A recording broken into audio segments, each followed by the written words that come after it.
الله سلطان الله. يا ربي أنت السلطان، نحن عبيد. أعوذ بالله من الشيطان الرجيم. بسم الله الرحمن الرحيم. الحمد لله والشكر لله ولا إله إلا الله وله أكبر ولا حول ولا قوة إلا بالله العلي العظيم. بسم الله الرحمن الرحيم. أكثر الله أكثر الرسول وأولي الأمر منكم. دستور مدد يا شجر الله مدد سلطان الأولياء. دستور مدد أهل الله في البلاد. مدد سلطان الأولياء في الناس. دستور مدد يكتب متسارع. دستور مدد الحق.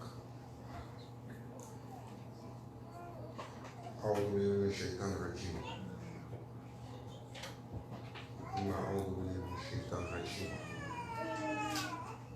We are looking to safeguard ourselves from Shaitan Billah and his clothes and his dirty plans and plots.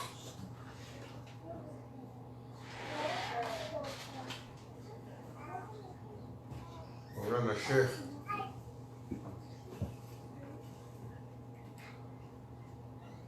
always in the last 10-15 years of his life, he was teaching, il enseignait durant les dernières années des choses simples à propos du comportement. Et il rappelait toujours, parfois, à des moments, une fois sur trois, il mettait en garde les gens contre le shaitan. Pourquoi? Parce que Allah Azza wa Jal nous a mis en garde contre la ruse du shaitan. Il nous a mis en garde contre ce qui est le scénario où le shaitan, il a accès à tellement de choses par rapport à nous.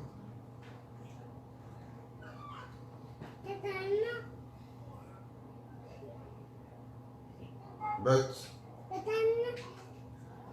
Prophet ﷺ said, Shaitan has desired to mislead you on your faith, means on your belief. Vous n'allez pas trouver que les musulmans, ils vont quitter leur croyance d'adorer Allah pour se tourner vers une autre croyance. Ça arrive. Qu'Allah nous protège. Mais il ira chercher le musulman dans des détails où il est sûr de l'épuiser, où il est sûr d'altérer son bien-être.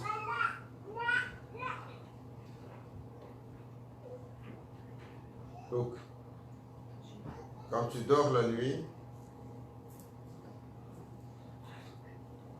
ça prend un moustique malveillant, mal intentionné,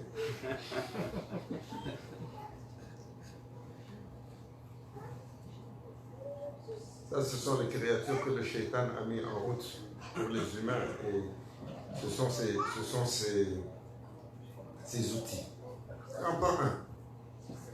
Pour venir, il vient, il tourne un peu, il vous réveille, il tourne un peu, il vous réveille, il pique, il repart. Toute la nuit, ça peut prendre juste un moustique toute la nuit et vous empêche de dormir correctement. Le lendemain, vous vous réveillez, votre corps est fatigué. L'esprit est fatigué. Avancez un peu, il y a du monde. Le corps est fatigué, l'esprit est fatigué. On n'est pas en paix et on est chanceux si on n'a pas attrapé la malaria, le virus du Nil ou d'autres choses. Allah sait ce qu'il nous apporte comme trouble. Et celui qui est fort, alors juste par the mosquito will come nagging and nagging and nagging all night long, and the next day you used to be so tough and so strong, your eyes are like that, all your weakness is coming up, and you are not feeling good to do what you are supposed to do. Same way, Shaitan will come and nag you and attack you, and is looking for long run how is going to take your himma, your spiritual enthusiasm down.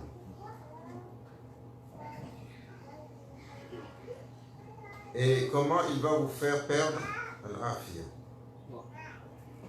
le bien-être fondamental qui fait que vous avez la prédisposition pour pouvoir continuer votre chemin. Alors, l'une des choses sur lesquelles nous avons beaucoup de difficultés aujourd'hui, l'organisation de notre temps.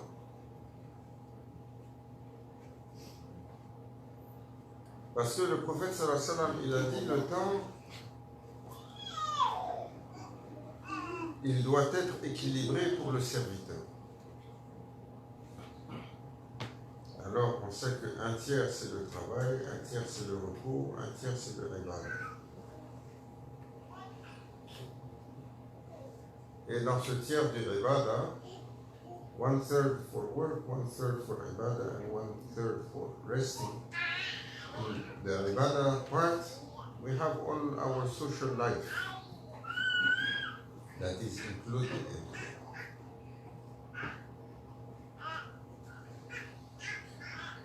Mais aujourd'hui, le temps, il accélère. Comme le prophète sallallahu alayhi wa sallam, il l'a mentionné, il a prédit. Abdallah sallallahu wa sallam said, the year will pass like a month, the month like a week like a day. The day will pass like an hour, and the hour will pass like a moment. We are all witnessing that.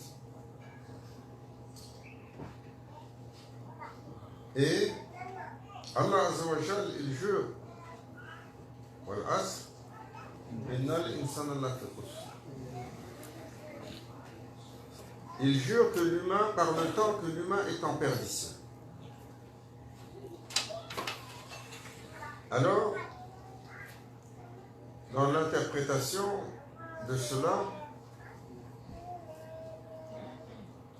les ulama, mashayikhin al-kiram, ils disent que Allah Azza wa Jal jure par le temps que l'humain est en perdition, c'est que le temps joue contre lui. Dès qu'il naît, l'humain est manifesté dans les cieux un arbre dont les feuilles commencent à rentrer dans l'automne. Et alors, cet arbre s'étiole journée après journée, les feuilles commencent à tomber jusqu'à ce qu'il ne reste plus qu'une seule feuille. Et quand cette dernière part, c'est Azraïl est sur l'ordre.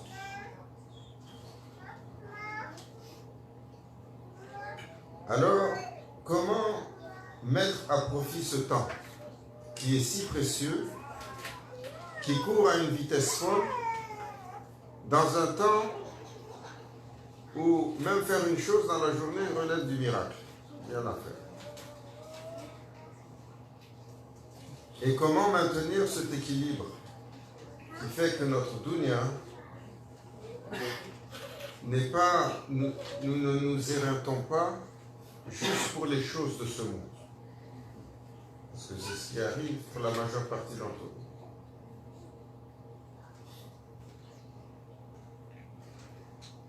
Maulana Sheikh Nazim used to say, all my murid, they have to be busy. I don't like them to sit idle. To sit not doing anything. To chill out. Pourquoi? Parce que,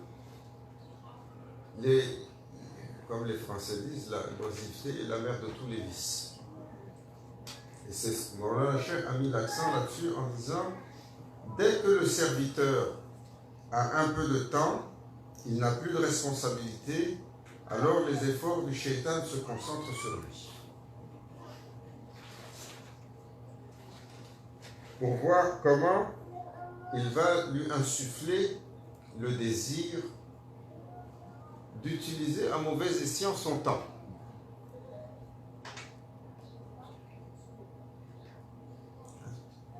Chez nous, souvent la mode du café ou du thé.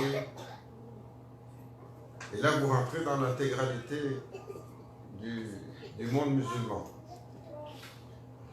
Chez Ahlul Tasawwuf, les gens du soufisme, on dit le thé, c'est la moitié du chemin. Pourquoi? Parce que le thé permet le compagnonnage. Il sort pas. But tea, as Ahlul Tasawwuf, they say, is half of the way. When it becomes a time that you are losing, just chilling out like you find in all Muslim world today. Où ils mettent le grain pour le thé, ou ils mettent le grain pour le café.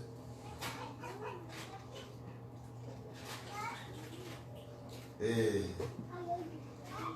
par cet exemple-là, tellement de choses inutiles sur lesquelles le serviteur est emmené. Et les efforts réels qu'il doit mettre pour accomplir sont moindres. Parce que nous devons accomplir. Le prophète sallallahu alayhi wa sallam a enseigné que le musulman, il prend responsabilité. Il ne doit pas être la main qui prend, il doit essayer d'être la main qui donne. S'il a un bien, il doit le faire prospérer pour l'étendre. Il est allé à dire, le prophète sallallahu alayhi wa sallam, jusqu'à cela, à comparer l'homme riche qui a les moyens et qui met sa richesse en service au savant qui est ascète. Il a dit le riche, généreux, qui met son bien au service, il est meilleur chez Allah que le alim qui est zahid, qui est ascète. Because for us, a knowledgeable person, a alim that is ascetic, is the highest value because is melted into the knowledge, and he has a ascetic way of life, means he left the dunya. The Prophet ﷺ said, in the eyes of Allah Azza wa Jal, the rich man that is generous, helping others and carrying others is better.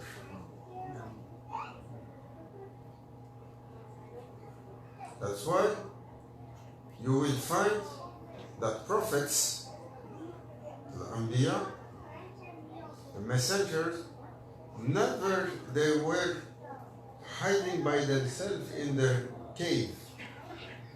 No. Or in a small neighborhood. They spend their time giving everything, carrying as many people as they could, and giving everything from their physicality, from their knowledge, from their heart. And that's how they were raised. And that's how they raised their followers and their companions and their sahaba. Regardez le prophète sallallahu alayhi wa sallam. 23 années de message, jour et nuit, il a donné tout ce qu'il a pu de son temps, de sa santé, de son être, de son bien-être aux autres. Il a bâti le fondement de la nation musulmane. Et ça ne l'a pas empêché d'établir la base du monde musulman, de recevoir la révélation, d'enseigner jour et nuit. 124 000 compagnons, il a eu. Il a été l'enseignant de chacun d'entre eux. Ça ne l'a pas empêché d'être un père, d'être un époux, d'être un homme d'État. Ça ne l'a pas empêché, mieux que ça, ça ne l'a jamais empêché de travailler.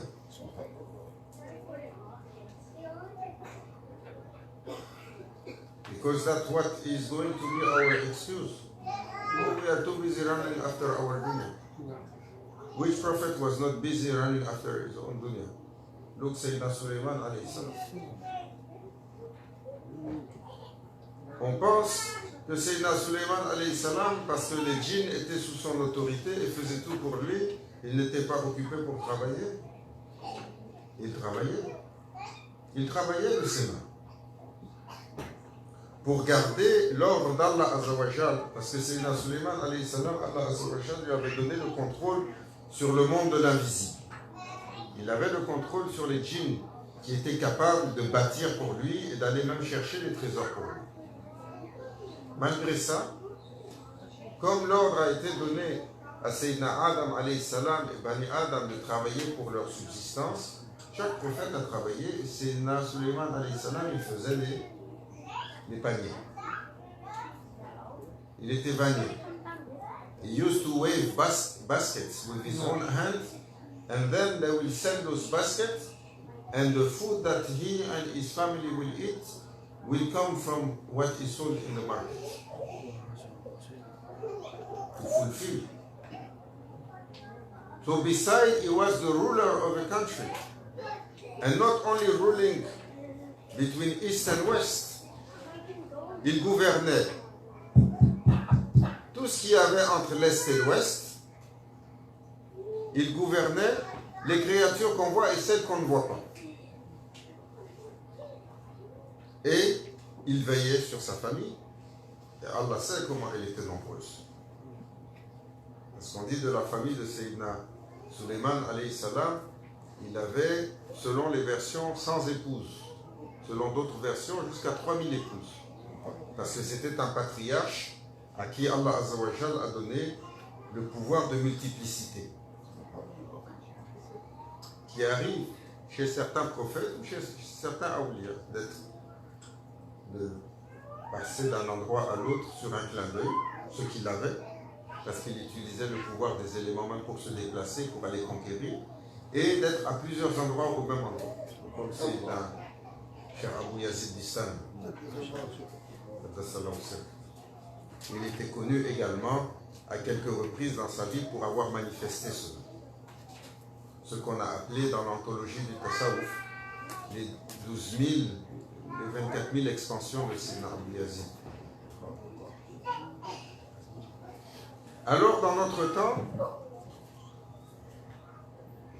le serviteur doit se rappeler qu'il est serviteur à un Seigneur. We are servant to a Lord.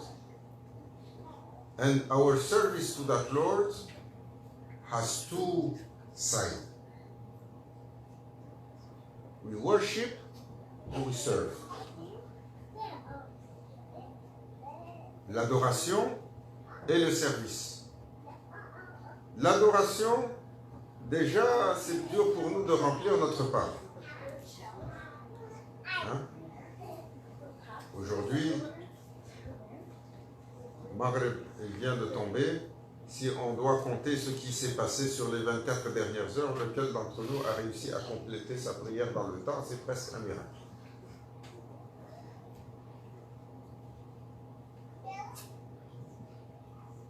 comme ça. Donc déjà sur l'adoration, c'est complexe. Parce que le shaitan, il nous attaque constamment. Mais quand vient le service, où est le service? Servir Allah Azza wa Jal. Ibadah and service. This is the two functions of a servant. And look, the eloquence of Prophet Sallallahu Alaihi Wasallam. He compared humans like they're, for Allah Azza wa Jal, they're like children in a family. They're like children in a family for him. The best among the children, the most useful to the others. Le meilleur des enfants, ce hadith, il est très subtil et très éloquent. Il compare l'humanité comme les enfants pour Allah. Il dit c'est comme un seigneur, parce qu'il adresse les compagnons. Il a dit, comme vous avez une progéniture et vous avez des enfants, Allah Azza wa Jal, l'humanité, c'est sa création. Comme des enfants. Le meilleur parmi eux, le plus utile aux autres. Et notre utilité, comment elle se manifeste?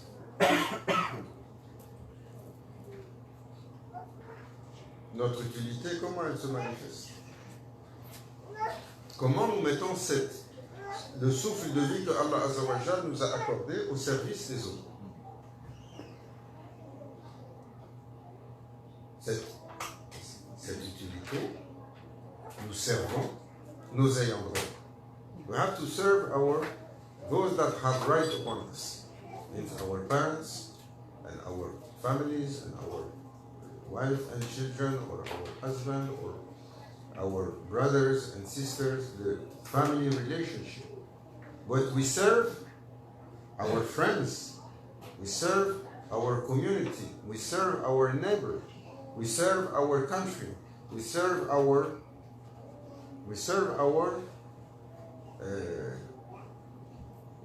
those that give us our rizq.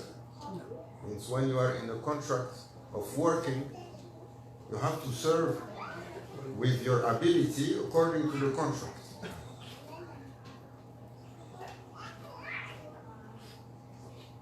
Mais cet équilibre-là, toujours le shaitan, il va rentrer pour voir le serviteur, dès qu'il met une intention, comment le désengager et le fatiguer pour qu'il passe à autre chose. Et en finalité, le temps passe, rien n'est accompli. Nous sommes dans une course contre la montre juste pour payer des factures. Et de peine et de misère, on arrive à compiler un peu de ibadah pour dire, on essaye d'avoir la moyenne de passage.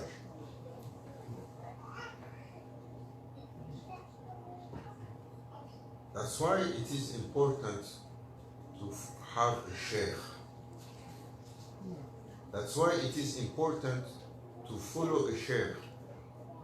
C'est important d'avoir un guide, un murshid, de les suivre, de les accompagner et de prendre l'exemple, la sagesse de comment, dans leur existence, ils déploient les commandements d'Allah Azza wa Jal sur la sunna du prophète sallallahu alayhi wa sallam pour remplir leur pleine fonction.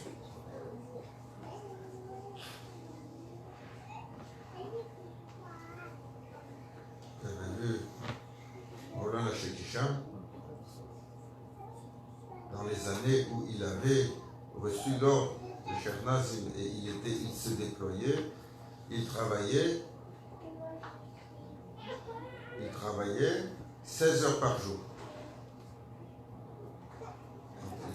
Quand il avait établi tout le travail de l'Islam, Islamic Supreme Council of America, et quand il faisait les conférences, et quand il rédigeait l'encyclopédie pour contrer le salafisme. Il a écrit une encyclopédie de 9 volumes sur la croyance de Ahlul Sunnah wal Jama'a. Il débattait avec les ulémas des salafis à travers l'Amérique, sur le début d'Internet. Il fallait voir ça. Cheikh Hicham, quand il était assis chez lui, il avait 3, 4, 5 personnes parfois qui étaient sur les ordinateurs. C'était le début d'Internet. Il avait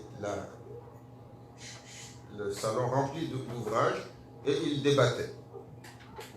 Il débattait sur Internet tous les savants salafis des États-Unis qui refusaient la doctrine de Ahlul Sunnah wal Jama'a, donc qui n'acceptaient pas ni le dhikr, ni le tasawwuf, ni Shafa'atun Nabi sallallahu alayhi wa sallam, la célébration du Mawlid, toutes ces choses traditionnelles sur lesquelles ils attaquent l'islam sunnite.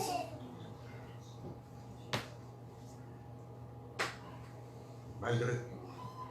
En plus des débats, les livres étaient transcrits. En plus que les livres étaient transcrits, il organisait, mettait en place les conférences. En plus de mettre en place les conférences, il donnait la subsistance et le travail pour 30, 40 personnes juste autour de lui. Et s'occupait de tous les détails de leur vie. Ça compte pas sa famille à lui, dont il s'occupait, sur laquelle il veillait.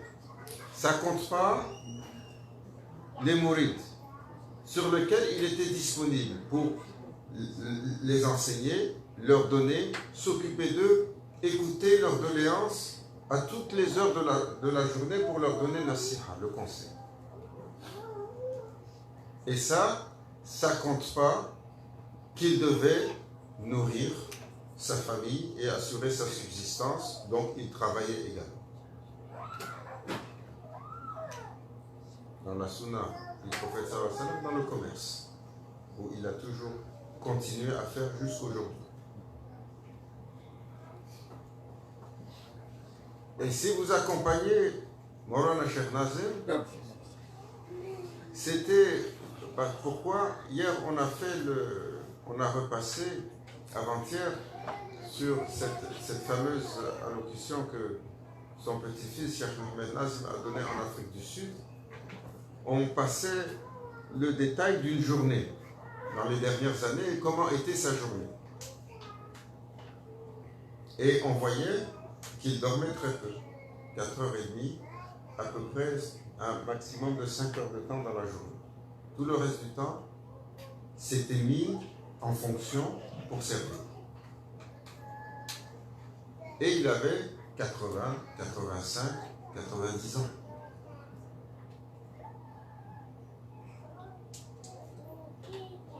Donc il faut comprendre que dans notre existence, Shaitan, Saïd Billah, va toujours trouver le moyen pour nous fatiguer sur les choses inutiles, pour nous déprimer avec les choses qui n'ont pas d'accomplissement, pour nous décourager sur toutes les initiatives que nous avons. Et le combat contre le shaitan, c'est pas simplement sur les grosses choses. Le shaitan, il va faire commettre aux gens, il va leur faire mentir. Et malish, c'est pas grave, sauve-toi et deny or lie. Ou il va faire aux gens, il va souffler dans leur oreille pour qu'ils prennent ce qui ne leur appartient pas, ou qu'ils regardent ce qui est interdit, qu'ils touchent ce qui est interdit, qu'ils consomment ce qui est interdit, ou qu'ils se retrouvent dans la promiscuité avec quelqu'un qui n'est pas mahram pour eux. Ça, ce sont les grosses choses sur lesquelles le shaitan nous attaque. Mais alors, quelles sont les petites choses sur lesquelles le shaitan nous attaque tous les jours pour s'assurer que celui qui est déterminé, qui veut avancer sur le chemin de l'islam, qui veut remplir sa fonction, comment il va se fatiguer? Alors bien entendu, c'est sur toutes sortes de petits détails.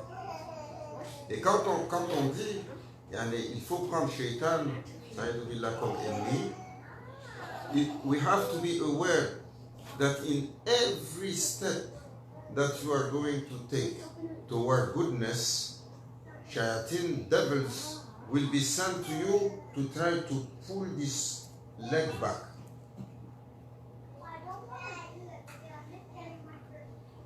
You want to go to the masjid? All kind of excuse. You want to help your brothers and it is in good ways? All kind of excuse. You want to give charity? Quickly he is going to tell you, oh, you forgot you didn't pay this bill, so be careful, don't give too much. And at the end, the function of the servant is not getting fulfilled. On comprend que nous ne sommes pas des prophètes. On comprend que nous ne sommes pas des awliya. On comprend que nous sommes faibles. Mais il faut mettre ce temps à profusion pour accomplir de bonnes œuvres. Et il faut toujours, la question est posée quand on vient à la tariqa. Les gens, beaucoup d'entre nous, on arrive sur la tariqa où le niveau de l'ibada est quand même plus élevé que ce qu'on avait traditionnellement. Parce qu'on a des lectures, on a des awrad, on passe plus de temps dans la sorba, on passe plus de temps pour essayer de servir, accompagner les chefs, venir à la mosquée. Ça draine beaucoup plus de temps. Et tout de suite, qu'est-ce qu'on voit? Les gens demandent, mais comment équilibrer entre nos obligations de la dunya? On n'y arrive pas. Si tu te lèves pour le fajr, tu te couches, tu te recouches, tu es trop fatigué pour aller travailler. Les gens qui vont lever cette question. Ou si tu arrives à remplir ton shift et tu as augmenté et ton travail il est à 1h, 1h30 de la maison, quand tu arrives chez toi et que tu as récupéré les enfants et que tu arrives, comme il a dit Mamadou, en fin de soirée, il n'y a plus une once de jeu en toi, tout ce que tu veux, c'est pouvoir te reposer pour repartir le lendemain en cours. Alors, le serviteur doit toujours redoubler d'efforts pour bâtir avec subtilité des stratégies pour continuer à faire. Pour continuer à faire toutes ses obligations. Pour continuer à faire et à étendre sa main. Pour continuer à œuvrer pour le bien-être des autres. Pour continuer à œuvrer pour sa famille. Pour continuer à œuvrer pour le dîner. Il doit constamment faire attention de ne jamais se retirer, mais d'essayer toujours d'avancer en subtilité et avec confidence. Parce que c'est ce qui plaît à son Seigneur.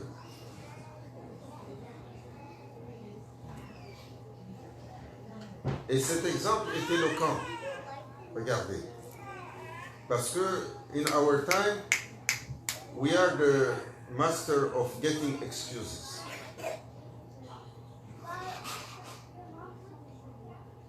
On trouve toujours des excuses. Hein? Les excuses, c'est nos obligations. Voilà, le travail, il me prend, je m'excuse. Les excuses, c'est la famille. Et le travail, il y a eu la famille. C'est primordial. We are not saying that people should withdraw from their work or their professional duties or their family duties. No. This is, it's hard for everyone. But Allah Azza wa Jal is going to question His servants on the day of judgment. Why you didn't do like that?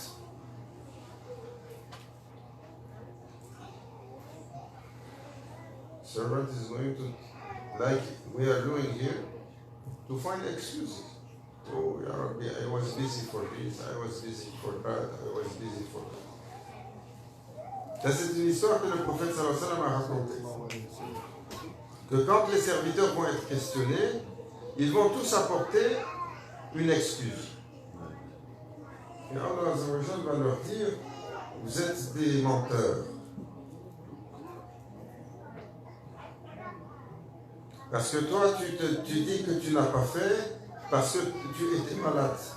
Il va appeler Sayyidina Ayyub alayhi salam pour dire, lui, il était 1000 fois plus malade que toi. Mais il a rempli ses obligations. Un autre, il va dire, ah, j'étais occupé pour telle ou telle chose. Il va dire, est-ce que tu peux être plus occupé que Sayyidina Suleiman qui devait gouverner une nation qui s'étendait pas simplement entre l'Est et l'Ouest. Parce que c'est comme ça qu'on décrit le royaume de Sayyidina Suleiman. Il est l'un des conquérants qui a tout conquis entre l'Est et l'Ouest. Mais au-delà même des limites de ce monde, dans d'autres univers. Les créatures que tu vois et celles que tu ne vois pas, il avait la gouvernance sur eux. Malgré cela, il a rempli ses obligations envers tout le monde. Et chacun viendra à chaque fois avec une excuse et sera appelé le prophète qui, dans son archétype, déconstruit le plus l'excuse que nous avons. Allah nous en préserve.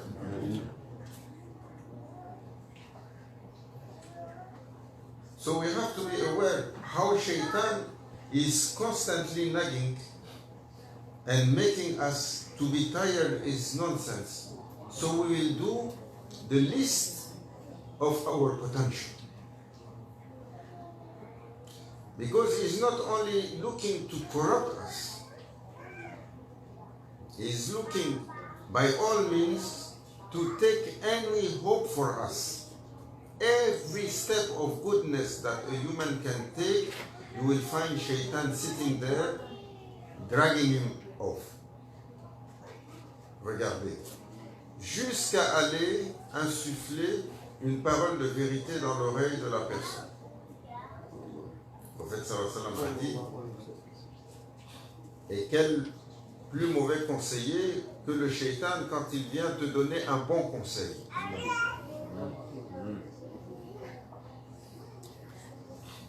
Vous pensez que Shaitan, il ne donne pas le bon conseil? Il donne. S'il sait que sur le bon conseil qu'il te donne, en fin d'arrivée, il va te fatiguer sur ce conseil. Et, machallah, lève-toi, c'est la bonne chose à faire pour rester en prière tout ce temps-là. Enfin, combien de gens se sont mis sur une discipline qui était trop lourde? Parce que Shaitan, il n'est pas capable de souffler pour que les gens ils en fassent plus, parce qu'il sait qu'à la fin, il va les pousser à être dégoûtés de ce qu'ils font. Combien de gens on a connus qui avaient une discipline méticuleuse, mais on voit que c'est une contrainte. Un jour, ils sont fâchés, ils jettent tout ça, ils s'en vont, et on les retrouve en train de chiller dans les cafés. Et ya Foulan, qu'est-ce qui est arrivé? Tu avais la méthodologie des ascètes. Shaitan, il ne va pas te pousser. Oh, regarde, elle a besoin d'aide.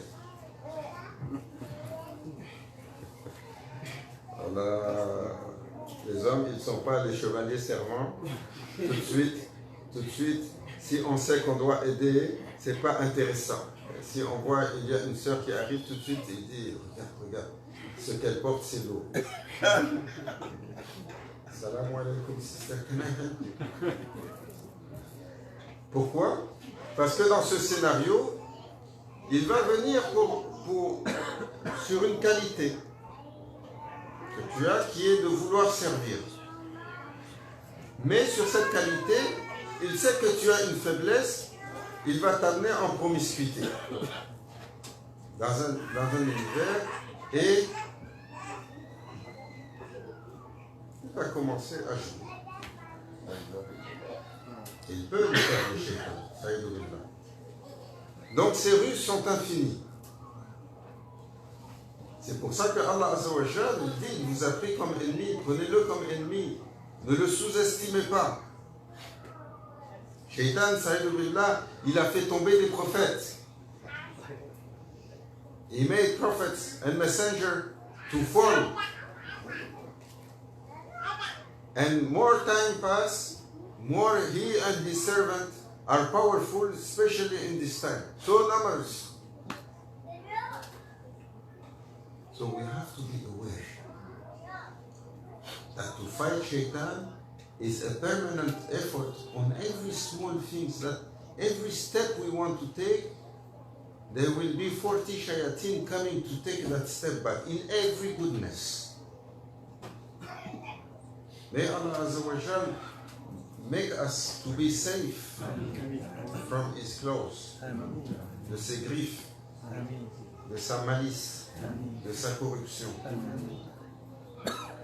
Qu'il nous sauve d'être assujettis à la fatigue que le shaitan cherche pour les humains.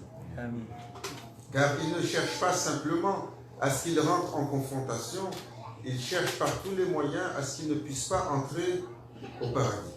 Ya Rabbi, sauvegarde-nous de sa malice et de ses astuces. Sauvegarde-nous et fais-nous voir le dessein de son action. Et sauvegarde-nous de tout ce dont tu as sauvegardé tes bons serviteurs. Par la grâce d'Allah, par la grâce du prophète sallallahu alayhi wa sallam, nous invoquons. Il a haratina bil fatih.